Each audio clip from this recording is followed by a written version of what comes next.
செல்வமும் நிலமும் பெற்று நீடூழி வாழ்க.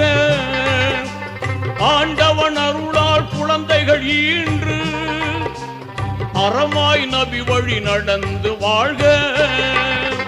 வல்லவன் அருளால் நல்லறம் பேணி, வல்லவன் அருளால் நல்லறம் பேணி வாழ்க வாழ்கவே வாழ்கவே. வளமாய் நலமாய் மணமக்கள் நூறாண்டு வாழ்க வாழ்கவே